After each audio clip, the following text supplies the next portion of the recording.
ఆర్థిక సమస్యలు ఎంపీగా చెప్పినట్టు ఉన్నప్పటికీ కూడా ఈరోజు యాదవులకి ముఖ్యమంత్రి గారి మనసులో, లోకేష్ గారి మనసులో ప్రత్యేకమైన స్థానం ఉందని చెప్పేసి మీకు మనం చేస్తా ఉన్నాను.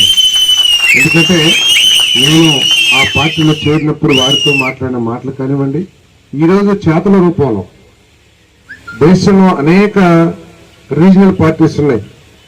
ఏ పార్టీ కూడా వాళ్ళు ఆ పార్టీ నాయకుడి యొక్క వర్గం నుంచో ఆయన కుటుంబం నుంచో అధ్యక్షులు చేశారు తప్పితే మొట్టమొదటిగా దేశంలో ఒక యాదవుడిని ఒక రాజకీయ పార్టీకి అధ్యక్షుడిగా చేసింది చంద్రబాబు నాయుడు గారు చెప్పేసి నేను చేస్తాను.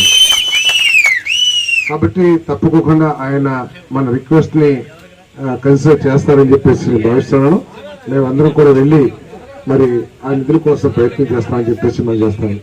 అదేవిధంగా లోకేష్ గారిని కూడా నేను అడిగాను, అయ్యా యాదవులకి ఎటువంటి ఆర్థిక సహాయం లేదు, యాదవులే కాదు బలహీన వర్గాలకి దళితులకి బ్యాంకుల నుంచి ఆర్థిక సహాయం చాలా తక్కువ అందుతుంది, వాళ్ళ కాళ్ళు వాళ్ళ చేతులు కష్టపడి పైకి రావడం తప్పితే ఎక్కడ కూడా ఆర్థిక సంస్థల నుంచి సహాయాలు అందట్లేదు అని చెప్పేసి వాళ్ళకి చెప్పడం జరిగింది.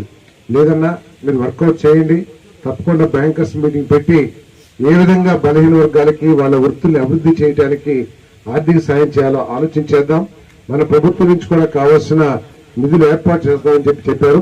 నేను తప్పకుండా నారాయణ గారు, మరి కొల్లి రవీంద్ర గారు, మరి ఎంపీ గారు వీళ్ళందరూ సహకారం తీసుకుని మరి ఈ బలహీన వర్గాల వారికి గొర్రెల కాపలు కానివ్వండి, లేదా కళ్ళు గీత కార్మికులు కానివ్వండి, ఇంకా నాయ బ్రాహ్మణులు అందరికీ కూడా ఏ విధంగా ఆర్థిక సాయం చేయొచ్చో మరి మన ఫిషర్మెన్ కానివ్వండి వీళ్ళందరికీ కూడా చేసే కార్యక్రమం చేస్తామని చెప్పేసి మీకు మనం చేస్తూ, మరి ఎంపీ గారు చెప్పినట్లు బ్రహ్మాండంగా కట్టాలి, తప్పకుండా మేము కూడా దానికి అన్ని విధాలు కూడా సహకరిస్తాము.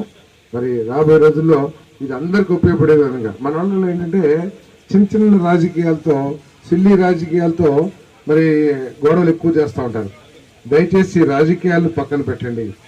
రాజకీయాలకు అతీతంగా రాజకీయాలకు సంబంధం లేని వ్యక్తులు కేవలం వర్గాలు చేసి చీల్చే మనస్తత్వం లేని వాళ్ళతో ఒక కమిటీని వేసి ఇది నిష్పక్షపాతంగా చక్కగా ఎటువంటి వివక్ష లేకోకుండా ఎటువంటి రాజకీయ గౌరవం లేకోకుండా ఈ కళ్యాణ మండపాన్ని పూర్తి చేస్తానికి సంకల్పించాలని చెప్పేసి మనం చేస్తూ మరొక్కసారి ఎంపీ గారికి ధన్యవాదాలు తెలియజేస్తూ సెలవు తీసుకుంటాం.